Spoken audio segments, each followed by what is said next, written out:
Hello, everyone. Welcome to Curta Brasília Festival. We are really happy to have Enzo and Vincent to talk more about Clouded. It's a Dutch experience that we are really happy to have in our CVR edition. So just before we talk, I want to thank you for the Embassy of Netherlands that support our festival since 2016. They are pioneers with us here in Brazil to engage people for XR, immersive content, and also to make many partnerships about international collabs, residence, and all the things. So welcome Enzo and Vincent to CVR, to our festival. Yeah, thank you very much. Yeah. Great. Well, we are really pleased to have Clouded in our program this year. We are talking about different ways to exist. We are talking about different ways to think and rethink about the future and about the relations with technology and humanity. So that's why we choose Clouded. So for the people that didn't make the experience before, I would like if you could introduce a little bit about the idea of the project. First with Enzo, please, then Vincent. How did you start the project and the idea of Clouded? Yeah, so from my point of view, which I hope is going to be the same from Vincent, basically what happened is that Vincent approached the company that I work in right now, which is called Universe Studio, as an intern. I was also interning at the time, and he arrived with some concepts in his mind that he will tell you more details since on that part. But he has a lot of concepts in his mind that he was trying to get out there. And at some point, I just sat down with him and we just talked about it for a couple of hours. And we ended up talking about this thing, which is we had a huge concept, like really about trying to describe this idea of how we're going to try to make this really fun virtual reality experience where we're trying to make a bit of a meta experience where someone is going to be aware of their existence within that virtual world and also try to escape a bit from their actual world. So that was the basic idea. We had a lot of different things and we just kind of slimmed it down into a hotel, a digital hotel, meaning that the person would try to go on a little holiday to avoid or escape from their daily life and get into this place online where they could relax a bit and where somewhere in the future maybe people would be able to do that and have different like virtual holidays and virtual hotels, virtual camps, all that kind of stuff. And then we just ended up thinking that it might be even more fun to have the person who's experienced that think a bit more and realize what they're experiencing and basically bringing back some stuff of their own life and troubles and circulatory problems and like the thought loops you have and all things like that, like just going in circles and bringing that into the experience and having them figure out a way out of it and stuff like that. Yeah, that's how I would see it started. Yeah. Great. Yeah, that's that's a bit how it went. It was when I approached Universe Studios for an internship, I had a demo for a VR experience that was called the Virtual Phone, which was an experience where you would have a device where you would smash a button to get gems falling from the sky, and there would be at some point you'll be in a mess of all these objects around you, and you could it was just this kind of overstimulating experience. And Jeff, the creative director at Universe Studios, said, well, maybe there's potential in this project and maybe we can do something with it for our digital art gallery. And then we actually started from scratch with the same concept in mind, like trying to communicate or think about like now when we are moving towards VR, and if this will be the devices that we will have with us in the future, will they function the same as the personal devices we are having right now? And what are the implications of companies or actors within these virtual worlds, and the manipulation that is going on sometimes now within Facebook or Twitter. And we were thinking about like, how can we translate this in a lighthearted way with a bit of a critical note in an immersive way to tell this story about being stuck and going in circles and being distracted by your device and kind of personified as a character. And yeah, so this is kind of how we wanted to approach it. And there we came to the ideas of including followers as actual followers that are kind of figuring out that you want something, but at some points you don't want it anymore, and how do you deal with that, and how can we then let go of it and think of a new solution, basically. So yeah, so this is how we try to create this world. Great, congrats for the experience. It's like a metaphorical, philosophical experience. And just to remember for the ones that didn't do yet, it's interactive. So people can walk and have their own experience. It depends on the person, about the time that we feel stuck there with the followers or not. It's really interesting that we saw here during Curta Brasília that when you feel inside VR, like we are talking about another reality, like in virtual reality, some people, it's the first time they are experimenting that. And I heard from some girl that she thought, oh, I never saw the metaverse alive. That's a real stuff, yes. And yeah, I thought, yeah, maybe it's a metaverse. So it's really interesting because if we talk about VR, metaverse, technology 10 years ago, it was kind of a speculation, just something about sci-fi, and now we are living on that.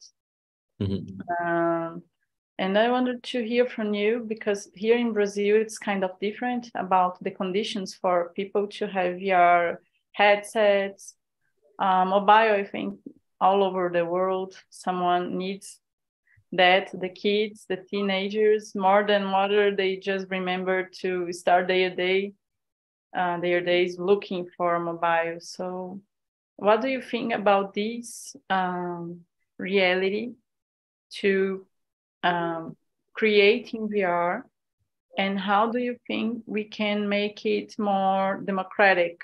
Like, how could we have this kind of experience for more people? Do you present it in festivals? Where could we see the experience, in Netherlands or in other countries? Yeah, I can start on some part of that.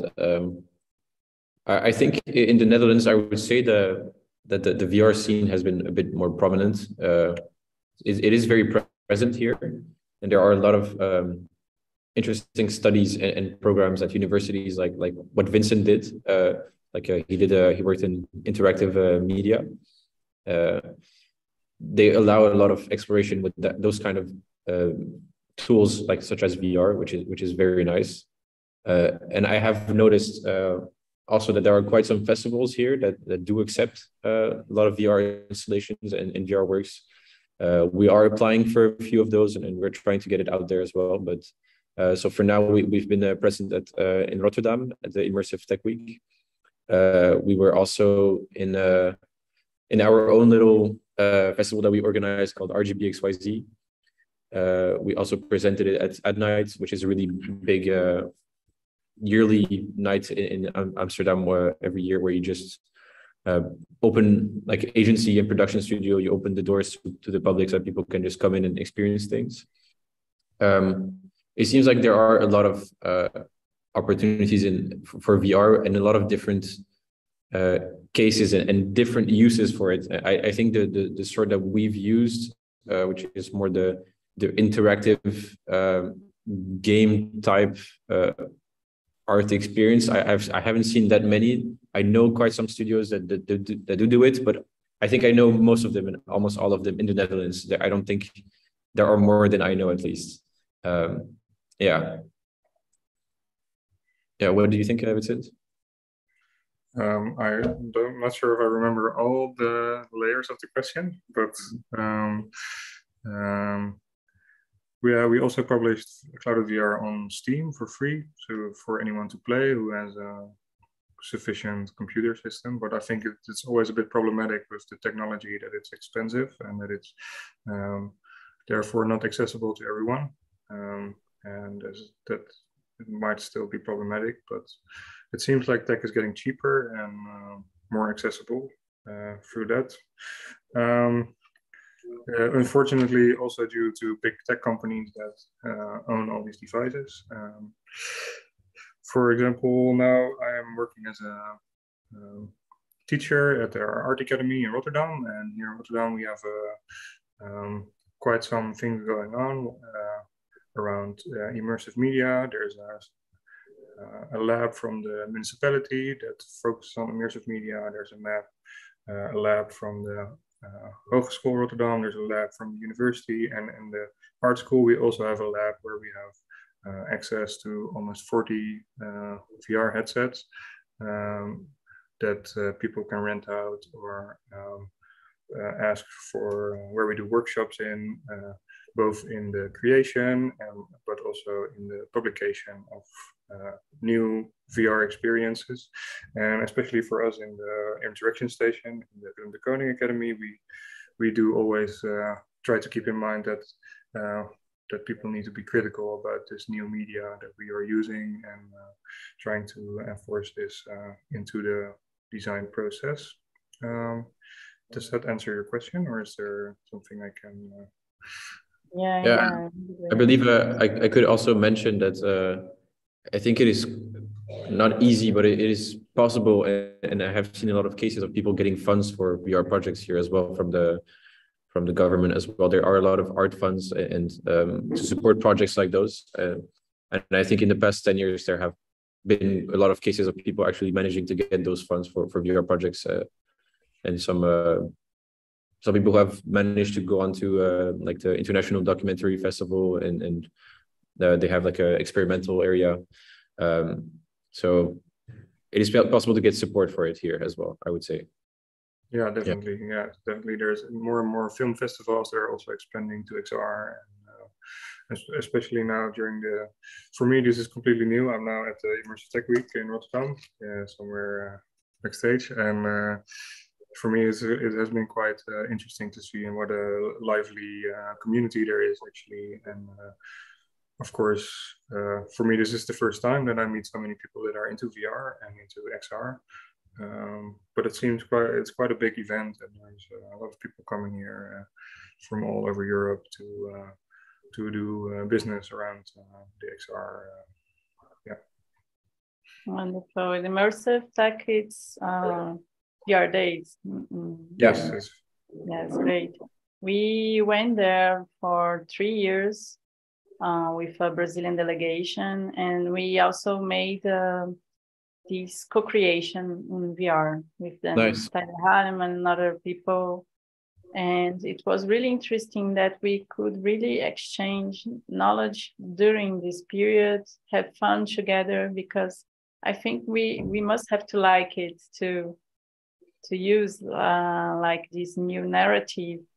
Yeah. To learn something new. It's easier when we want to see the challenges and find solutions together. Yes, that's really interesting. Yeah. And just to mention, maybe you don't know about it, but Netherlands is a reference for many people.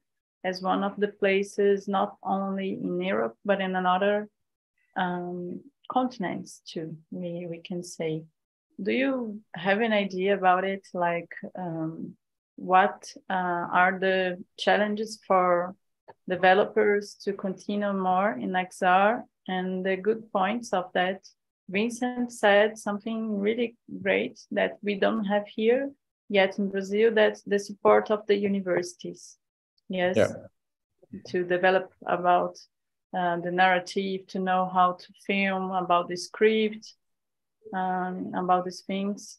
So what do you think it's about the challenges and the good points to make VR? What do you think about it?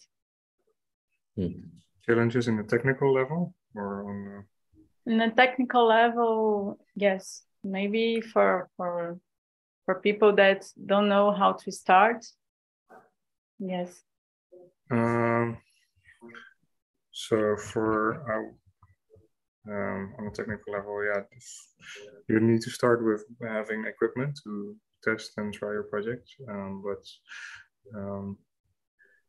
I think nowadays most game engines like Unity and Unreal are free to use unless you are earning over 100,000 euros or dollars. So in that sense, the software is available, but you do need the hardware that supports developing XR projects. It does seem that more and more tech is becoming more accessible and less expensive. Therefore, yeah. And in the terms of challenges, I think that good development talent is highly is expensive because there's not that much talent. And also in the Netherlands, we do have a lot of import of developers that are coming here from other countries to work because there's a shortage actually. And for example, in Silicon Valley, there are also a lot of companies that are stealing away good talent to start developing. I'm not sure how it is in Europe, but in America, Meta has been buying all these companies, which is kind of problematic, I think. Well, I'm not sure what else I can say about it. But... Yeah, maybe I can add that I think that's, we just started onto the scene, me and Vincent, like we're really, like this is our first big project, I would say, Clouded. Vincent went on to do more projects in VR. He's already showcasing his another thing called Diary of a Shapeshifter, super cool. But basically, I would say that it still feels like, even though we just hopped onto the scene, it still feels a very niche, even in the Netherlands and in Europe, how there is an audience for it, but you need to find it as well. And I think that also helps with the accessibility, how at the beginning, before all this mention of metaverse, it was rare for clients and a lot of companies to have this interest in VR and to want to invest in it. So the only ways really was to fund it yourself, get funding from the government, and I don't think that's something that you can do everywhere.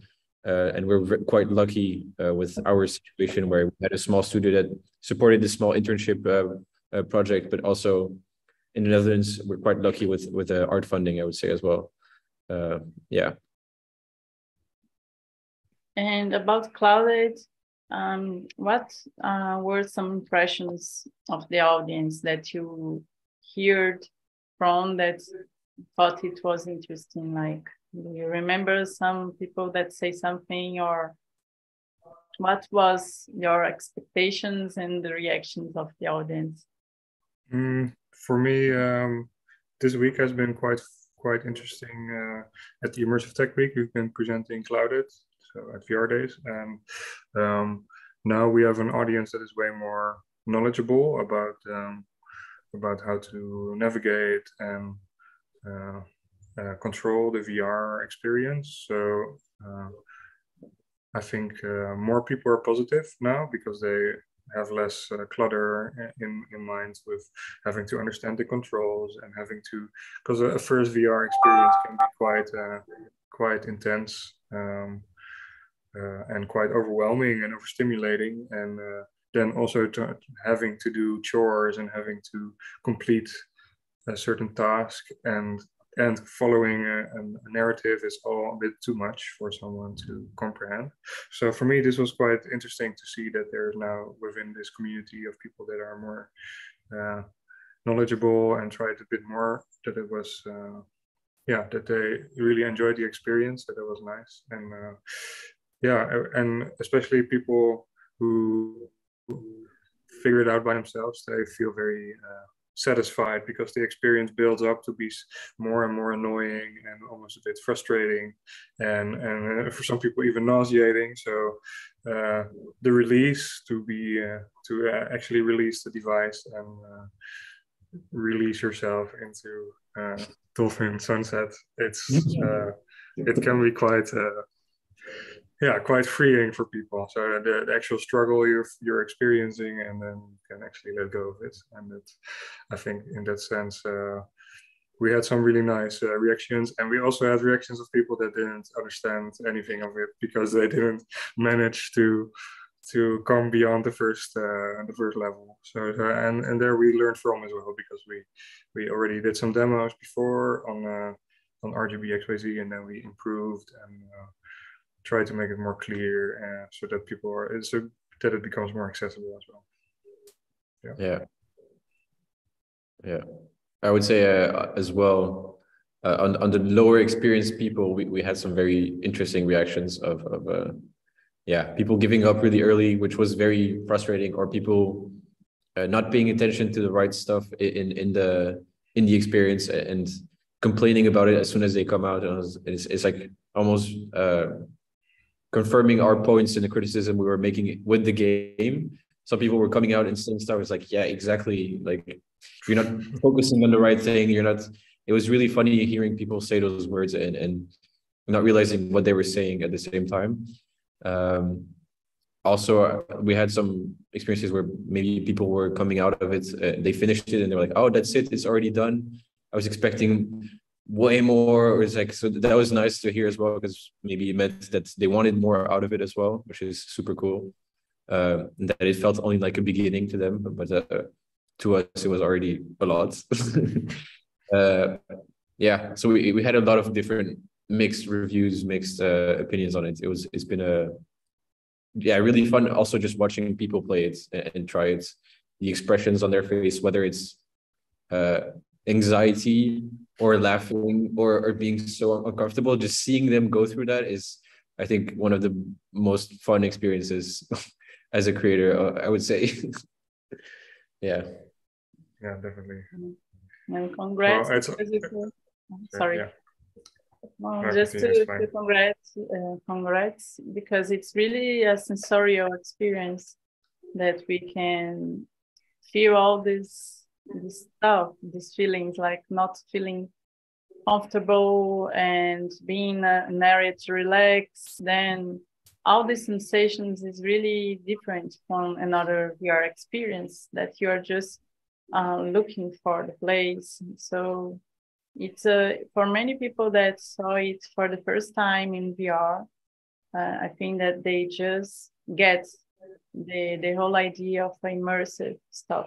Like you remember that you were there, you were not watching, you were participating on that. It's a simple concept of VR, but when you feel it, it's better. It's easier to explain for people what it is.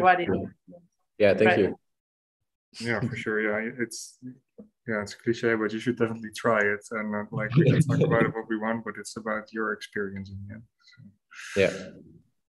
Yes, great. And just to finish like this little talk, CVR talk, we are just talking about this overdose of technology nowadays, and about the values of what we do care for, like not followers exactly, but about the images and what's the concept of relax. If you have a free time to go to a hotel, then you stay on mobile all the time without interacting with people. So did you have this reference from your own experience, or Vincent as a professor? What could you say like about this new generation? What's this concept about the limits of technology in our daily life? Do you think that teenagers know about it, or they know how to interact with people? What do you think about it? Ooh, that's a tough question. I honestly I don't know, but yeah, I think it's complicated. That's one answer. I think like these virtual, if we're talking about virtual worlds or virtual presence, I think it can be really liberating for people, and really people can really find their community.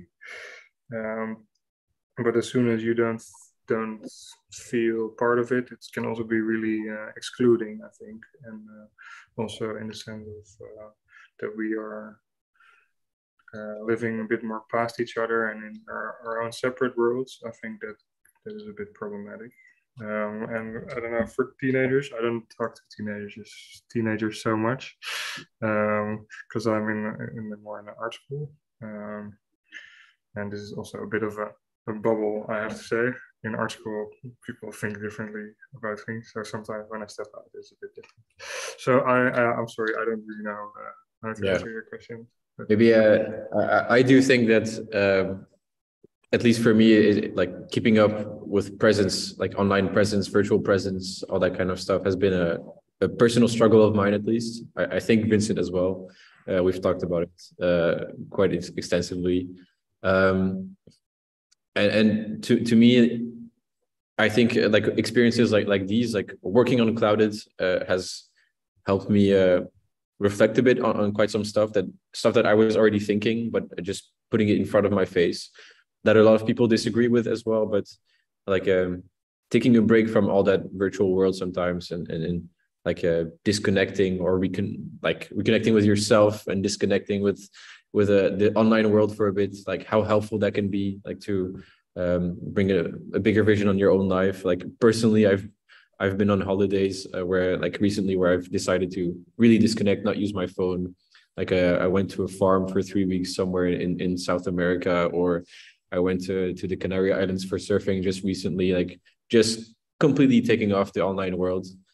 But I think that's also about how everyone reacts to their phones and to their connection to it, because everyone has their own connection and relationship with it. So to some people it's more troublesome, like me, but other people, like the younger generations, I believe, are way more